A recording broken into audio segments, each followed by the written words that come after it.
Welcome to the Forger Podcast, where I talk with cottage food entrepreneurs about their strategies for running a food business from home. I'm David Crable, and today I'm talking with Juno Rosales, who has an incredible business journey to share. But real quick, I wanted to check, have you created a website for your business yet? If you have, do you pay for it? A lot of entrepreneurs still think they need to spend money to get a good website, and that is simply not true anymore. I am a really big fan of Square Online.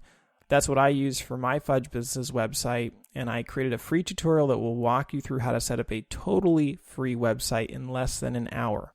And in case you think free also means cheap, it's actually quite the opposite. I think Square Online is hands down the very best website tool for most cottage food businesses, and it's even better than any of the paid services out there. So if you want to learn more, you can check out my free tutorial by going to forger.com/website. All right, so I have Juno Rosales on the show today, and like most of my guests, Juno started her food business from home. But unlike most of my guests, that home was in the Philippines. Juno was living in Metro Manila in the Philippines when the pandemic hit, and to find comfort during the COVID lockdown, she started experimenting with making desserts at night in her pajamas after her kids went to bed. And one night, she made a frozen cake that she shared on social media, and that's how her business, the Pajama Baker, was born. Over the course of the next year, her frozen cakes became super popular, and her business grew both organically and rapidly in the Philippines. But then in 2021, she decided that she wanted to move her family back to the States and set up a second location of the Pajama Baker in Los Angeles, California, which she did. So she now runs her thriving business in the Philippines from overseas and also has essentially a second business that she's running in California. Not to mention that she is also a dedicated mom of 4 children. Very crazy indeed. It is a fascinating business journey to say the least, and you will pick up on many important insights along the way. And with that, let's jump right into this episode. Welcome to the show, Juno. Nice to have you here. Thank you for having me, David. I'm so excited. Well, Juno, you have quite an amazing business journey and story. Can you share a little bit about how this frozen cake business got started? The frozen cake business started during 2020. It was the peak of COVID, and we were all stuck at home, locked down at home, doing nothing. And so I started cooking because what else is there to do, right? After my kids would go to bed, I would stay in the kitchen in my pajamas and start cooking anything I could think of, anything I see on TikTok or anything, I crave for. I start cooking it after they go to bed. And so that's how the Pajama Baker was born. And this all happened in the Philippines, by the way. I lived in the Philippines and obviously I was stuck there. So I couldn't come back to America at that time. And at that time, we didn't know when the country was going to open. And so after doing those little experiments, I'm like, okay, maybe we can start sharing it with friends. And that grew on to, okay, maybe we can start selling it to friends. And then later on, it was like, okay, strangers are coming in to order. And then later on, it was like, now we need a website. So it just grew and grew from there. And finally, when the country opened up, I decided to move back to America. So now I'm here and I opened the same thing. But obviously, it's not the same here and it's not the same in the Philippines. So it's kind of a different story. But the basic concept of Pajama Baker is sharing feel-good food, and that's the whole purpose. Yeah, no, it's a crazy story. You're now running an international brand across the ocean. And can you share a little bit about your background? You were living in the Philippines when the pandemic hit, obviously got stuck there, but you also were living in LA. Is that correct? Yes, that's correct. So I used to live in LA. We moved to the Philippines a few years ago. In between, we were still doing LA and the Philippines. So we were really moving back and forth. We would spend a few weeks or months in LA, then most of the time in the Philippines, but be back here every Christmas break because I have kids, by the way. I have to follow their schedule. So every time they get a break from school, we're here in LA. So before the Pajama Baker, I had a clothing business. a baby clothing business. And I would buy my clothes here in LA and sell it in the Philippines. So I was really doing the whole back and forth thing for a while now, but not with food. It's still very different, but at least it was sort of my training ground. Like it gave me an idea on how the Philippine market is very different from the US market. That was like sort of my intro to both countries and opening a business in both countries. Were you born in the United States? Oh no, I was born in the Philippines. I actually was born and raised in the Philippines. I went to college in America. I went to FINM in LA. So I studied fashion, which is very far from cakes. And then I met my husband. We started our family here, then decided to move back to the Philippines. And then now we're back here. But it's so interesting. You're talking about your clothing business. So you're already a successful business owner before this whole thing came about, but it's usually the opposite, right? Like usually we're importing clothing into this country from overseas. You're doing it backwards. Can you share a little bit about why you started the clothing business? Yeah, so it started when I gave birth to my daughter. She was like my doll, I was dressing her up, in ways that I wanted to. And back in the Philippines, we didn't have these kinds of clothes. And then since I studied in FITM, I knew where to buy things. They taught us in school, like how to merchandise. So it was really just being at the right place at the right time. I had a daughter. I knew where to buy the clothes. And then I said, okay, let's sell it in Manila because nobody has it there. And then I want to say a few months, a department store in the Philippines picked it up. So I thought this was the way to go. And then COVID hit and people weren't buying clothes. No one wanted to buy luxury dresses in 2020, but people were buying food. And that's how this whole business shifted. Wow, that's so fascinating. So how long were you running the clothing business before the pandemic hit? Yeah, it was 3 years. And then it's still up and running now, actually. It's still in the department store. And it's kind of a struggle to juggle too many businesses in two different places with different time zones. But hey, we're here. I was going to say, you essentially have, three businesses, right? You've got the Pajama Baker in the Philippines, you have Pajama Baker in the U.S., and you have this clothing store in the Philippines, and you're importing from the U.S., and you're a mom of 4 kids. How do you make that work? People would ask me sometimes, like, what's a typical day for you? And honestly, the answer is there's really no typical day because you really have to go with the flow. I mean, it's very important that you know what your first and foremost job is, and that's being a mom. And I know that. So my days revolve around my kids. I know that I also need to be flexible. I need to know my priorities and the ranking, Number one is still always the children, their after school activities, their schooling. After that would be Pajama Baker because that's in high demand. Like, every day there's something happening. And so that's next in my list. After that would be the clothing business because with the clothing business, you have seasons and you can plan in advance. After I ship it, that's it. It's the department store's job to sell it. So it's really having a ranking, a priority list and not doubting your list. Because I feel like some people, they struggle with, oh my gosh, I feel guilty. I'm a mom, but I need to focus on this. If your priorities are clear, it makes it doable. What would you say that your clothing business experience, what did you learn from that helped you when you started the food business? I did learn branding. I learned it in school. So I had, the basics, but to apply it and really create a brand from scratch, it was almost like therapy to me. You know what I mean? Like I was learning about what I liked about children's clothing, but at the same time, it was also giving me ideas about, oh, because this is how I dress. But why do I dress this way? Oh, yeah, because I want to look this way. Like I wanted my kids to look polished. So it's sort of like learning all those things, branding, learning about yourself, what you like, what you don't like, what kind of branding works, what's your target market. That whole package, you can actually see the similarities with the clothing brand in Pajama Baker.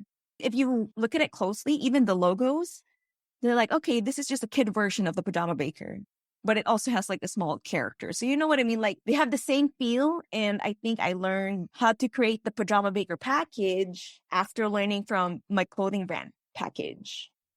Yeah, and I did see that you really branded the Pajama Baker in a very like elegant way early on. I mean, you're just selling frozen cakes, right? But like you added this level of elegance to a pretty, I don't know, not a super fancy product, right? Exactly. I mean, some people don't believe really in spending a lot of money in marketing and branding, but that's what worked for me. And I was surprised to find out that, wait, hey, I was good at it too. I didn't realize that. Like it worked. So it was it's a self-discovery moment. I know that you baked or made things in your kitchen in your pajamas as like therapy because you're in the middle of a pandemic lockdown. And I know kind of what the lockdown I experienced was over here. What was the lockdown like in the Philippines? One thing is that it was very long. It was really long. Like my kids were still in online school up until I want to say this year. Because when we moved back to America, I didn't get to move them to a school here right away. So they were doing still the Philippine school online. And that was what, 2022? It still is a very long period. They had more rules to follow as well. So we had to wear face shields for a long, long time. I remember traveling from Manila to LA, which is like a 16-hour flight, and we had to wear the mask and the shield at the same time. And that was 2021. So you could say that it was a bit more complex in the Philippines versus here. And I'm just happy that now things are slowly getting back to normal. Although I want to point it out that because things are getting back to normal, my cake sales also shifted because I was selling it online. Now that people are back out, I realize, okay, people are buying from a store. So now I'm filing my license to sell in a store. I mean, we got to go with the flow, right? We can't stick to just online if people are already outside. So yeah, that's a good point to make. Okay, so let's talk about, you started experimenting in the kitchen, and then it sounds like this whole frozen cake business happened very organically. But when did you have a feeling that this might be something I could build a business off of? It started with just the taste. I was like, oh my God, this is so good. We need to share this. Sharing for free. Because at the peak of COVID, we're like, oh, okay, people are suffering and all that. What can I do? What would be my role? So I was just sharing this cake for people to feel good. And then after that, I was like, okay, it doesn't just make you feel good. It actually tastes really good. And then when a friend actually offered and said, I can buy it from you, I was like, okay, then this is it. Maybe we can start selling it. That was actually the aha moment. It was when someone you would give it for free to, she was like, no, I want to buy it from you. So that's how it started. Once, you started to think, okay, I can sell this. I don't know what the Philippines is like, but like, how did you actually get your product out there? Like, if you're in a lockdown, were you just like delivering everything personally, or were you using any service to like promote your cakes? So in the beginning, I started in a chat group. It was that simple. It was a group in our village and people were exchanging like food as gifts. They were buying food from one neighbor and giving it to another neighbor as a gift. That's how it started. So it was so simple. I could just walk to their house and deliver it. And then after that, when friends started buying it, which was outside my village, in the Philippines, there's this almost like an Uber Eats, I want to say, similar service, but they deliver anything. They can pick up anything and deliver anything. So it's sort of like or maybe like a Postmate. So I got that. And then after that, when things really blew up, I couldn't handle giving orders one by one. It was just too stressful. And it took us the whole day just handing out orders to each driver. So we actually partnered up with a reefer truck. It's almost like a freezer truck. And then they deliver the cakes for me, which now makes everything way easier because they just come one time.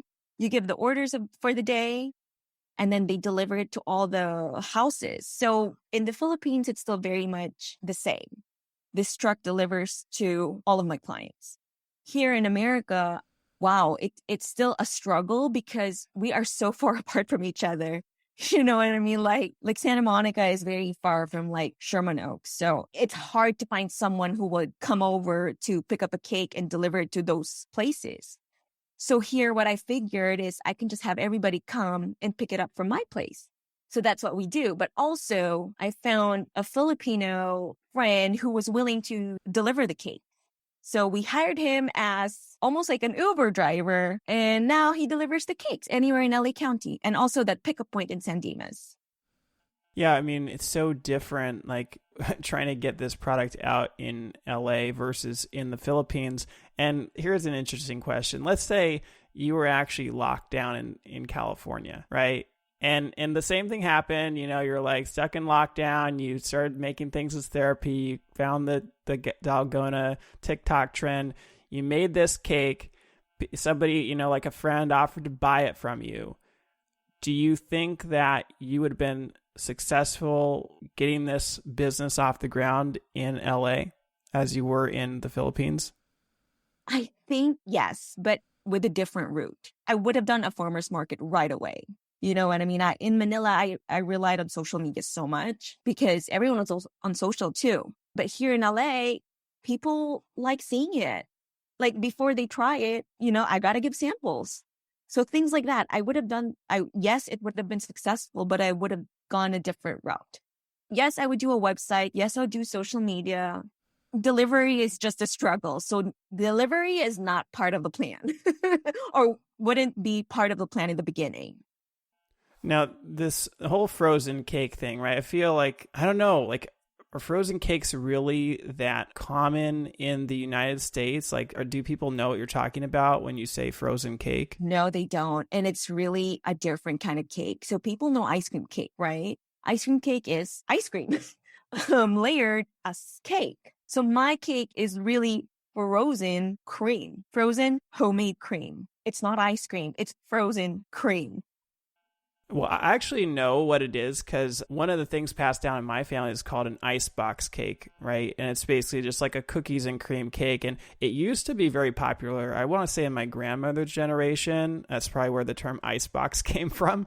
But it's just become less and less popular in the U.S. So in the Philippines, are frozen cakes really like common? Like, do people know what you're talking about? No, too. What's common is called the refrigerator cake. So it's still a different version of your icebox. It's different because it's refrigerator cake, and this is just a different version of it. But yes, they're the same. It comes from the same root. So you feel like it was probably just as difficult to get your product out there in the Philippines. Like you just needed to educate customers about what this actually is.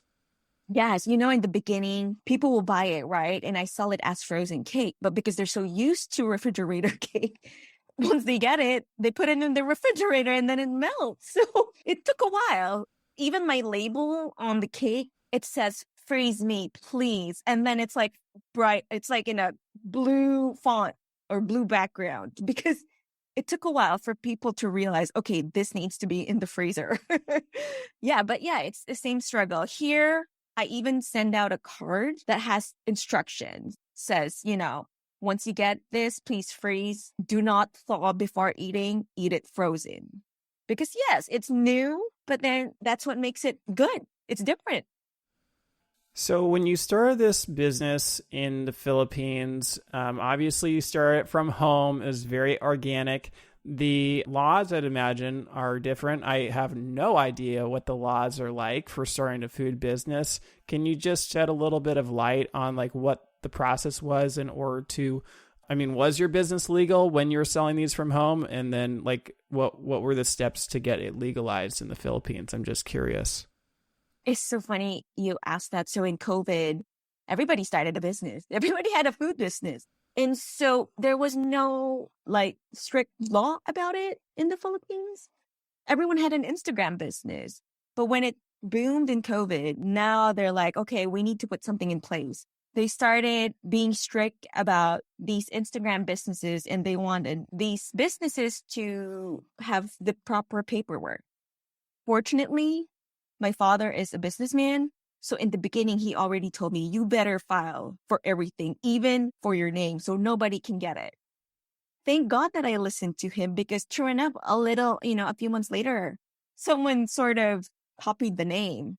It was a very similar name and only added one letter.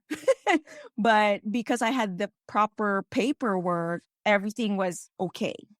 But the laws are very different. And I could say that in America, we have more rules over here.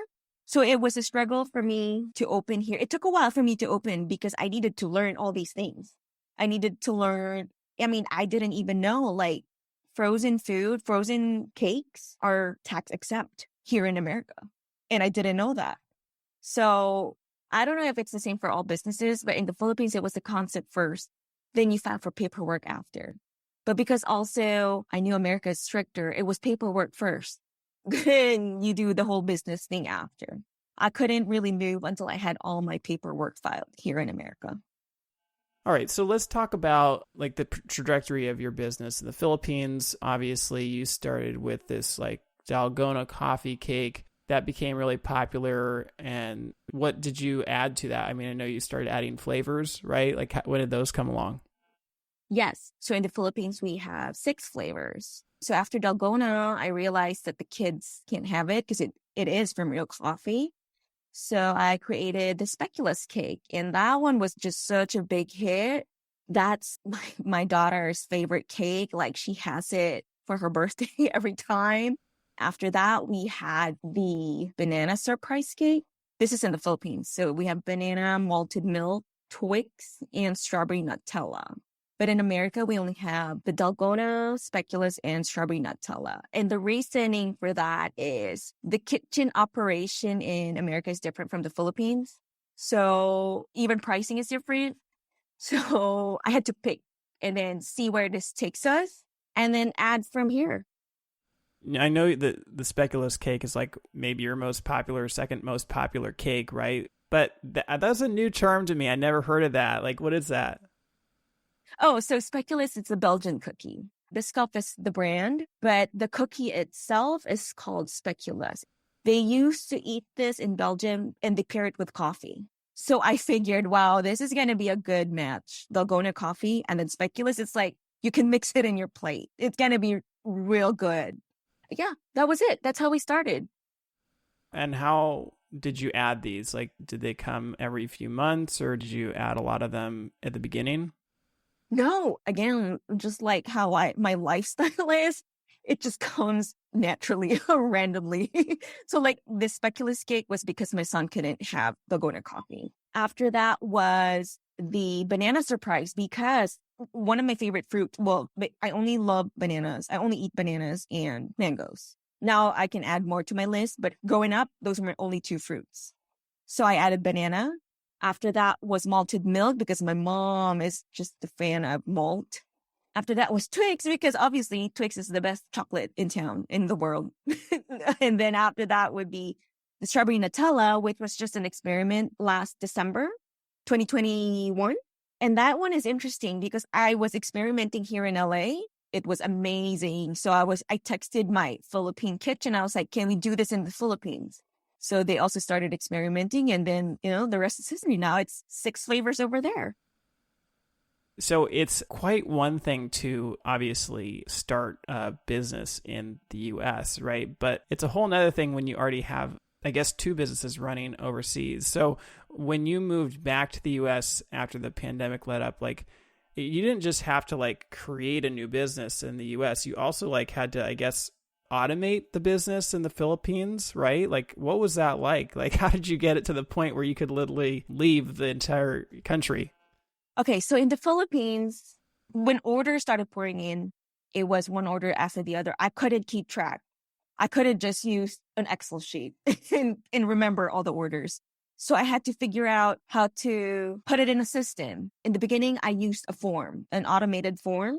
But after that, I was still even, now I need to figure out payment. How would I know if this person paid? That's where I started a website.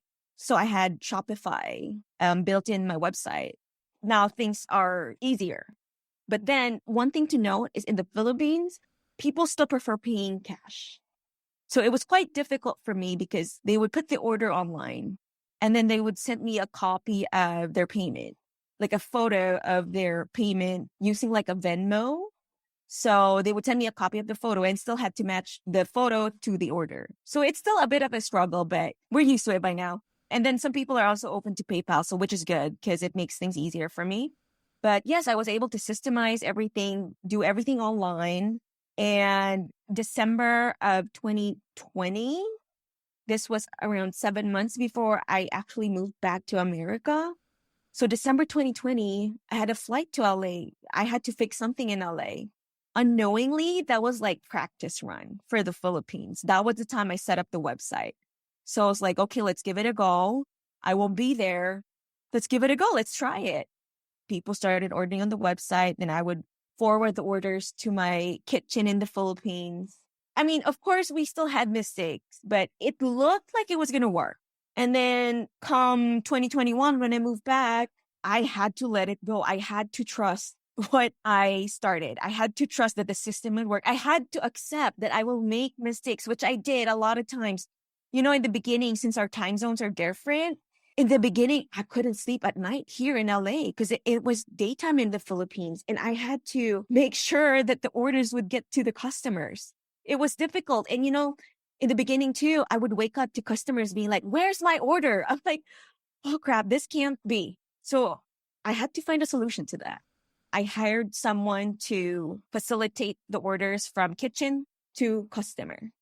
So that relieved me from that headache. And that's how it's working right now. Up to this day, that's how it's working.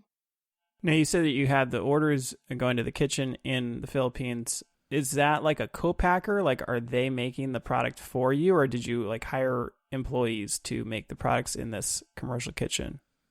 So the term we use is a commissary. So it's a professional kitchen, and we have a contract that for them to make my cakes and keep the recipes within them. So that's who they are. They make the cakes for me. Okay, so interesting. So, yeah, I mean, a commissary kitchen in the US would be like, you know, just a kitchen that you personally go use. And you need to hire someone to work there if you wanted anything to get made. So it's like a co-packer, I guess. I mean, that would be the US term, I suppose. You know, it's funny you say that because when I first came back, I was like, okay, Google commissary. And then I'm like, wait, but there are no people. It doesn't make sense. So it means I have to hire them. It's like, yeah, it took me for a spin in the beginning. But I don't know if you know the story over here. It's, I want to say fate that brought us together, but I did find a similar setup here.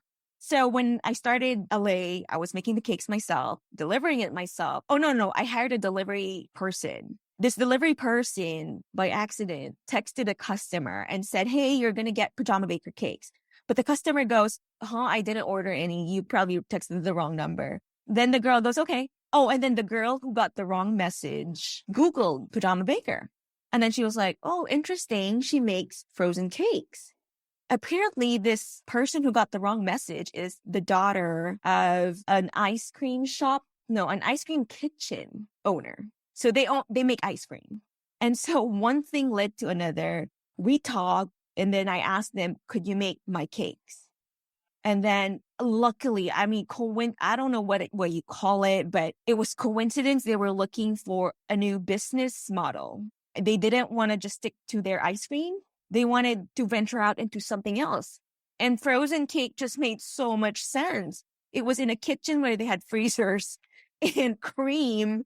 I mean, it was fate. And to top it all off, they're Filipino Americans too. I was like, okay, this is just meant to happen. So the setup in the Philippines is the same as the setup here. Yeah, no, that's a crazy story. I mean, just the fact that they're also Filipino American on top of everything. I know, I saved the text message and it's on my phone up to this day because I look back and I'm like, wow, look at that. Look at this story. It's just amazing. I feel like when you have something like that, it shows like you must be on purpose, right? Do you feel like this is like what you're destined to do? I mean, there are moments there of self-doubt, but I guess it's every business entrepreneur story. There are really moments where you're like, okay, am I doing the right thing? Is this really it? But when I reflect back to that moment, yes, this is it. And yes, it can grow into something else. So I am sure this is the path for me. And I'm sure this is just the beginning. I mean, there is so much more to do. And my main goal in life is to just have feel good anything, like make my kids feel good, make strangers feel good. So it is a purpose. I want to say I found my purpose. It's still budding, like it's still starting, but I know I'm on the right track. You said that you have moments of self-doubt. Like, what are some of the struggles that you've faced in trying to get this business off the ground in 2 countries? It's really time management because, again, like what I said at the beginning, my first job is being a mother, and my kids are 10 and 6. So they're not fully independent. Like they still rely on me for a lot. So time management is a struggle, but I don't regret that. I don't feel bad about it, but I know that's one of the reasons why it's not as fast as I would like it to be. But needless to say, I'm also very happy with the progress. I'm happy that every day there's still something going on and it's not the end of the road for me. Every day there's still, every day there's still an order. So that's amazing. And I actually hired someone in the Philippines to help me with social media too, so that there are signs of growth. And that for me is okay. That for me makes me happy. Yeah, I mean, so obviously there was this Dalgona TikTok craze, right? And then obviously people were cooped up in the pandemic. They were looking for comfort food. They were spending a lot of time on social media. So have you seen your business kind of slow down since that time? Right, because of the trend. No, no, and thank God, no, because it is a really good flavor, a really good cake. So no, thank God I didn't rely on that. But that also got me thinking I shouldn't stick to the name Dalgona because I didn't want to be associated with the trend. I mean, coffee alone is good. I am thinking of eventually switching the name to espresso.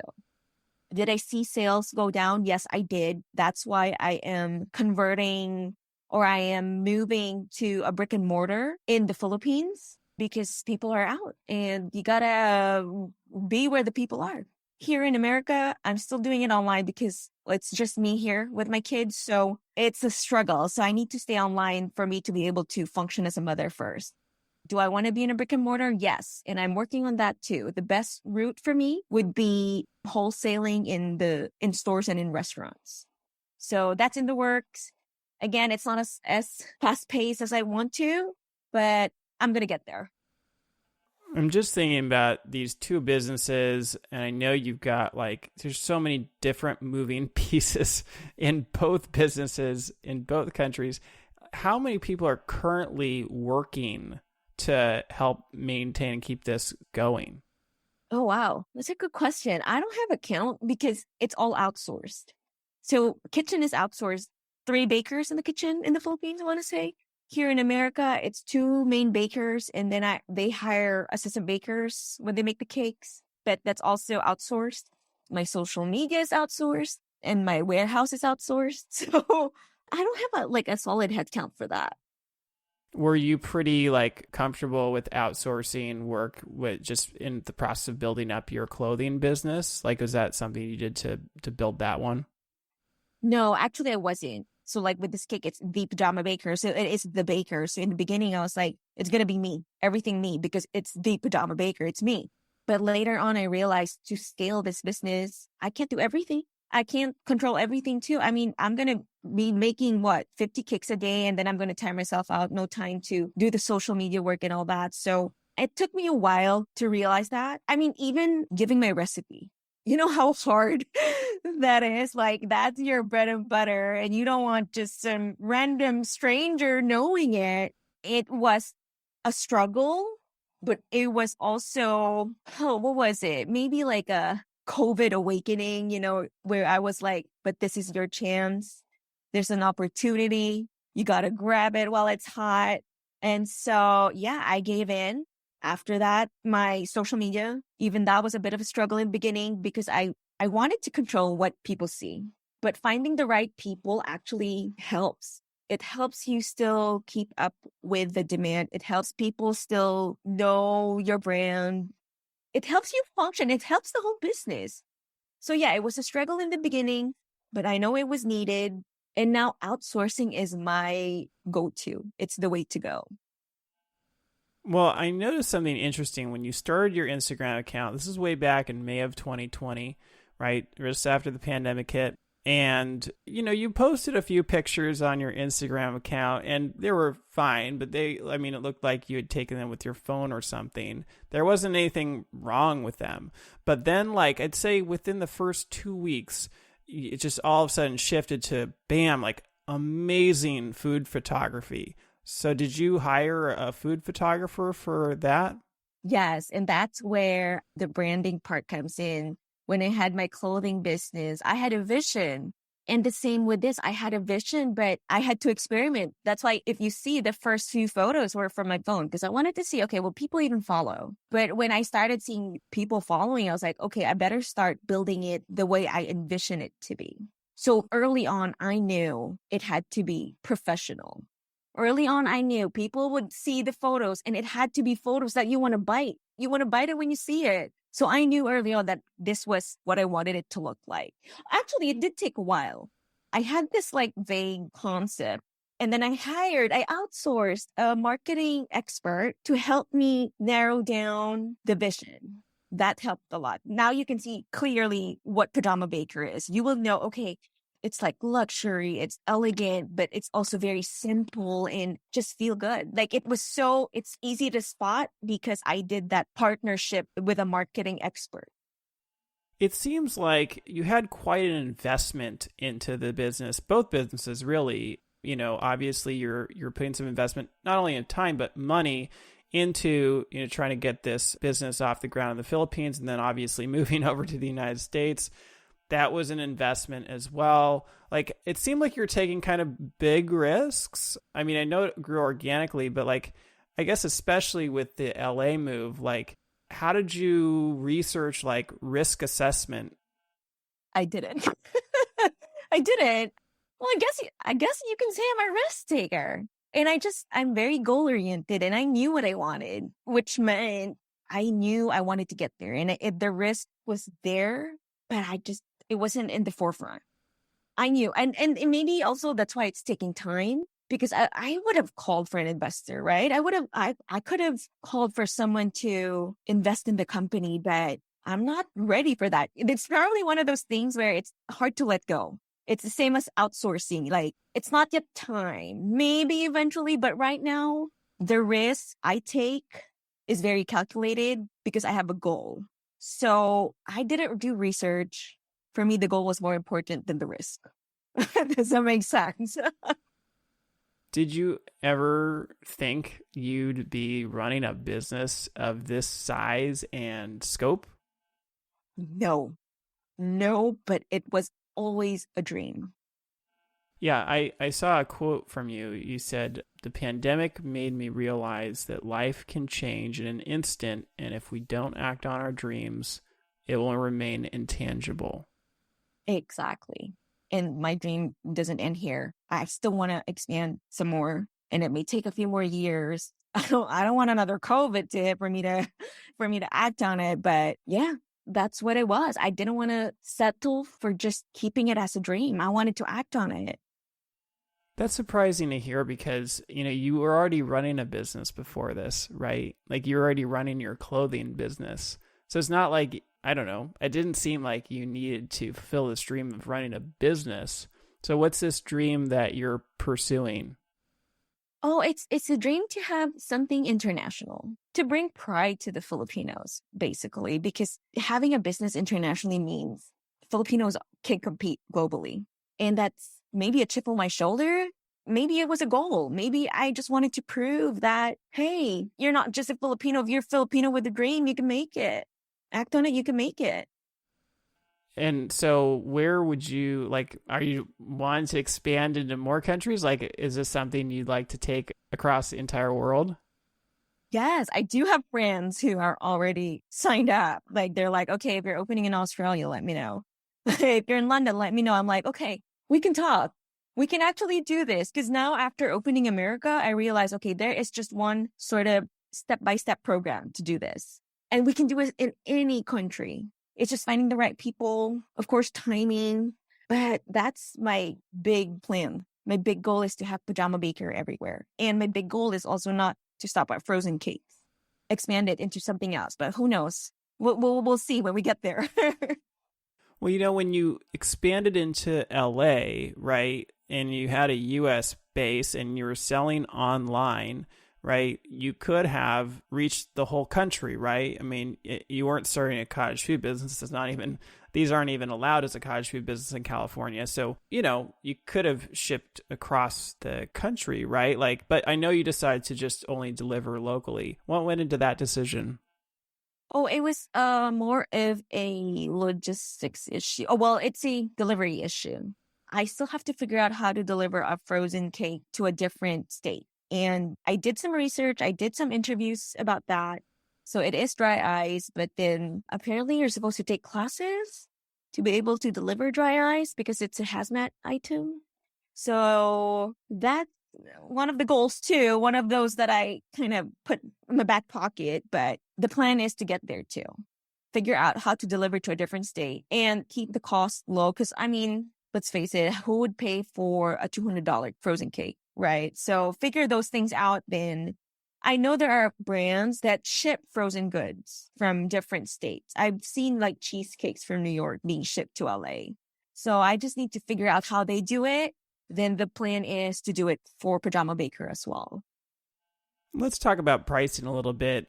When you introduced these cakes early on in the pandemic into the Philippines, what were you charging for your cakes at first? Okay, so in the Philippines right now, it's like $8.50 for a cake.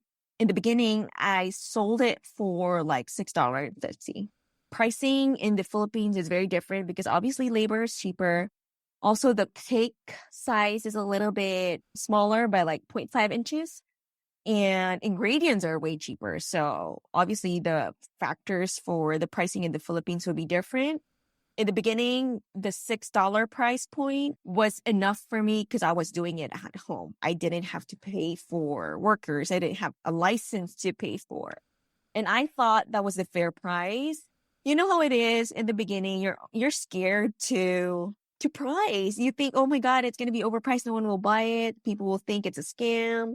But one thing I realized, and I've learned this from my marketing expert friend, she was like, pricing puts you in the right place. If you price it low, yes, you'll have all these customers, but also all these headaches because they probably won't value your cake how much you value it. And when I increased the prices, I did notice a shift in my customers. And these are people who wouldn't buy a cake just because it was trending. They really enjoyed the flavor. So so that's how pricing was. Here in America, it was very straightforward because I've already had that experience in the Philippines. So I figured, okay, get the price that sounds right, and everything is covered.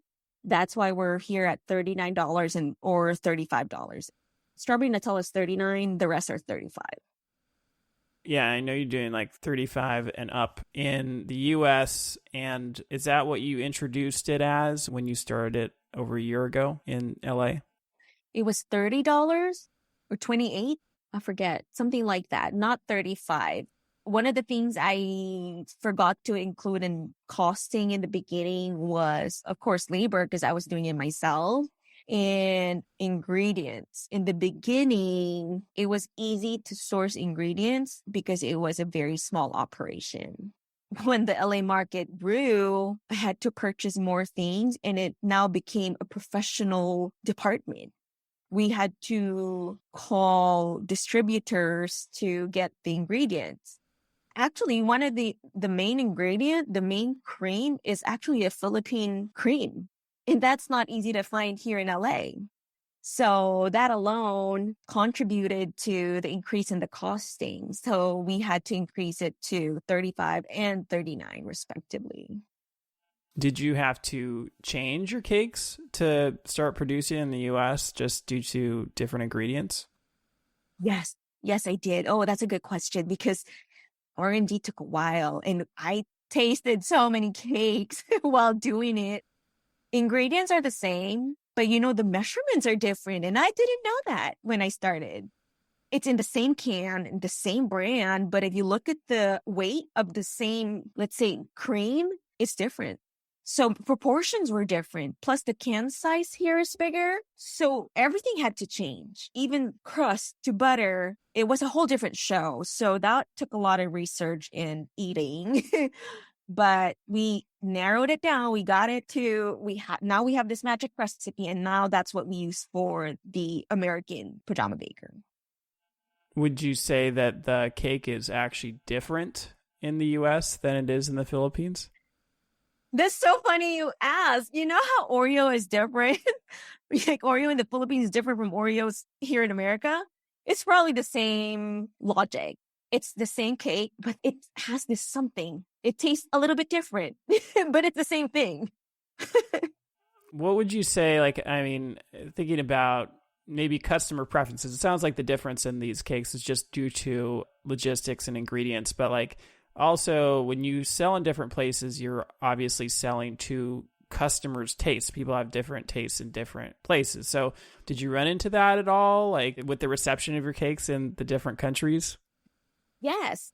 Filipinos have a sweet tooth. No, actually, Americans have sweet tooth too, but let me think. Did I run into difference in flavors? I do want to say that I learned later on that Americans are very conscious with their diet. And so in America, I had to come up with a gluten-free cake. That's why our strawberry Nutella and our Dalgona coffee are both gluten-free. For speculoos, I couldn't make it gluten-free because speculoos itself isn't gluten-free, but the crust is gluten-free. So those were the little modifications I had to do here. Flavor-wise, I mean, frozen cake is sweet. So in both countries, it's a sweet treat. I noticed here in America during the summer, there is a peak in sales. And Christmas, even if it's cold, well, maybe because of gatherings, but in Manila, it is hot like all year round. So there's not a significant difference in the Philippines. But here in America, yeah, you can see the difference like during the summer months. Oh, wow. It's actually very satisfying to have a frozen cake during a hot summer day. You know, you're talking about the pricing in LA being $35 and up, and obviously wanting to do gluten-free, and that Filipinos have a sweeter tooth. I feel like it's just the uniqueness of LA, right? Like $35 only sounds about right because it's LA. And, you know, obviously people are going to be a lot more conscious about what goes into their food. And it's just sort of the unique area of the US, I think, that you started this. You probably could have done the same cakes that you do in the Philippines and other parts of the country, I'd imagine. I get that. I see that. But there's also one thing, like people would compare the prices, like they would convert it and they'll be like, but why is it this much in the Philippines? I'm like, okay, one thing, it's not gluten-free in the Philippines. So yeah, that's something that like it's a common question. And it's so funny that when I tell them it's gluten-free over here, they'll be like, oh, okay, that's so LA. Well, I mean, you know, things in the Philippines are just not the same price as the United States, obviously. But I was wondering, like, you know, you said you started at $6, you moved it up to, I think, $8.50.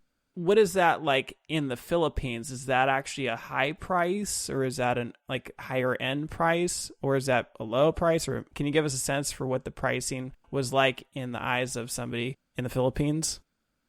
So the cakes are very unique since it's a frozen cake.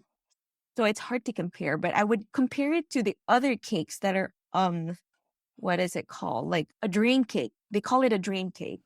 The better brand of the dream cake are priced almost the same, but there are cheaper dream cake brands that are not at par flavor wise, I want to say, but price wise, it's almost the same as the dream cake. And so it's in a good position. It's like cheap luxury, but not cheap. It's luxurious, but it's not like a $20 cake, but it's simple luxury. So I saw that, I guess, at least in the early days, it might have been pandemic stuff too, but you're building this business, is starting to catch on. And, you know, you not only are growing as a business, but you're growing as a person too. And you said you had to hire a therapist. I guess things were overwhelming. Like, can you talk about how you've grown as a person through building this business? Oh, wow. I can take forever answering this, but starting a business is unfolding or removing so many layers of you as a person. I realized that, I tend to be very controlling. So I had to figure out how to let that go. I tend to be very sensitive with customers. It stresses me out every time there's like unhappy customer. It stresses me out to the point that I can't eat. I feel like it's my fault. I had to figure that out. I had to process it. It's a business. You can't be emotional, even if you're emotionally attached to it. And so I needed a therapist to process things with.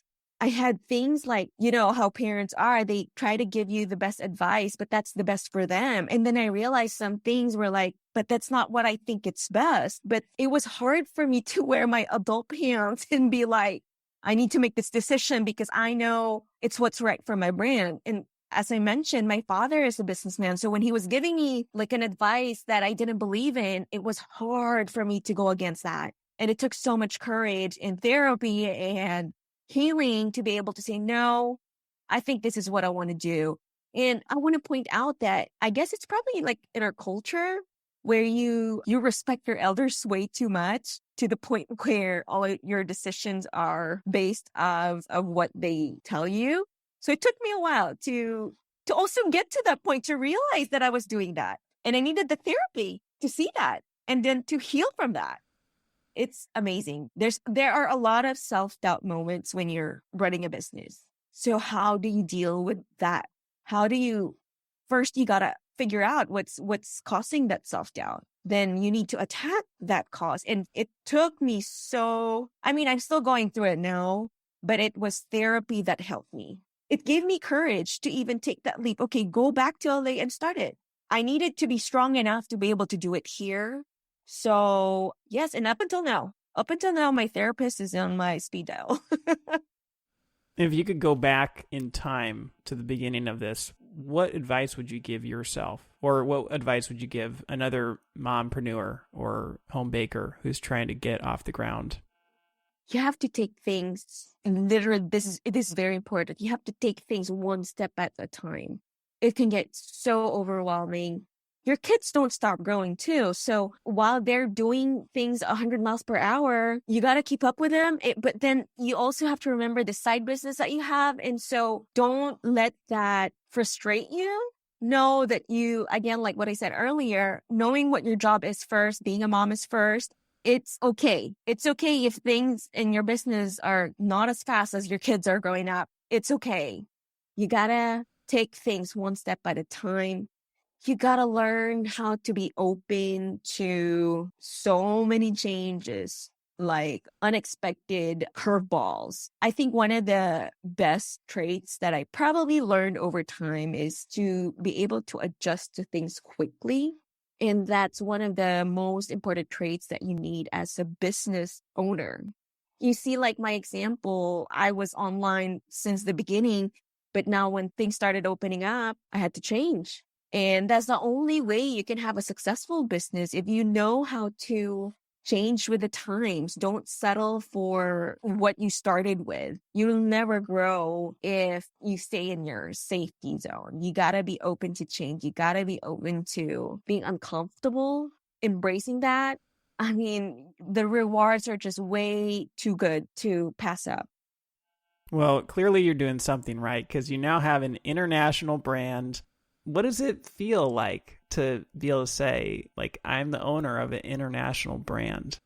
I'm still going through therapy. That's one of the things that I got to work on. I don't have this sense of ownership. It's not, maybe also it's because my purpose is really for other people to feel good. It's not me. It's not about me. It's not about my business. It's not about my business growing. It's really for other people to have this sense of comfort. As you know, you had a long day at work. Get your Pajama Baker can and feel good about yourself afterwards. So I can't answer that and say, oh, it feels good to have this international brand because I'm not there. I do this for the feeling good factor. I don't do it for myself.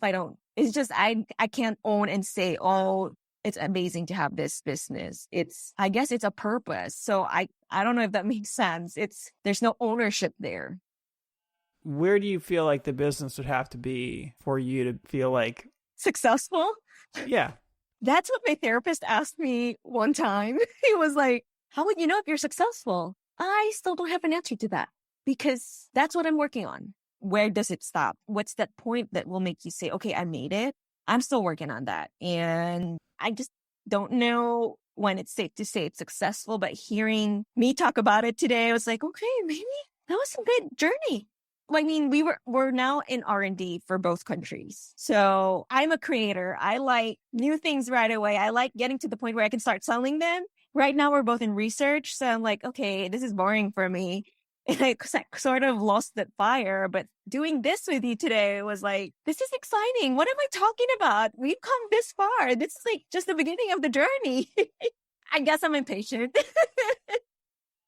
Fair enough. Well, I mean, you said it's important to do things step by step. Maybe you don't know like the end goal of what is going to look like a success, but what are your next steps? What are you looking forward to, say, next year? Yeah, so here in LA, I want to be able to ship to different states.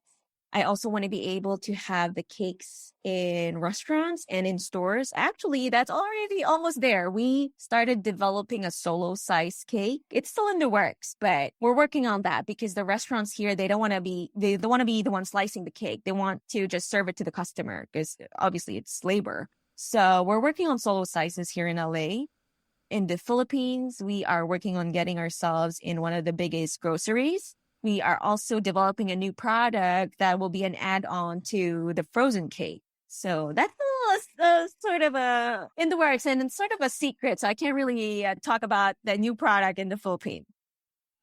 It's so cool to see where your business has come just over 2 short years. It's an amazing story through and through, and I'm looking forward to seeing where it is going to go in the future. So anyway, thanks so much, Juno. Now, if people want to learn more about you, where can they find you or how can they reach out? So the website is thepajamabaker.com. Our social media is the Pajama Baker _LA. You can order cakes from the website, but you can also talk to me on Instagram. I'm the one replying. I'm the one, if you have any questions about frozen cakes, I'm there. I'll reply to you right away. But yeah, those are the 2 ways you can buy the cakes and reach out. Awesome. Well, thank you so much for coming on the show and sharing with us today. Oh my gosh, you're so welcome. Thank you for having me. That wraps up another episode of the Forager Podcast. For more information about this episode, go to forager.com/podcast/77. And if you're enjoying this podcast, please take a quick moment right now and leave me a review on Apple Podcasts. It doesn't have to be a long review, but it's truly the best way to support this show and will help others like you find this podcast. And finally, if you're thinking about selling your own homemade food, check out my free mini course where we walk you through the steps you need to take to get a cottage food business off the ground. To get the course, go to cottagefoodcourse.com. Thanks for listening, and I'll see you in the next episode.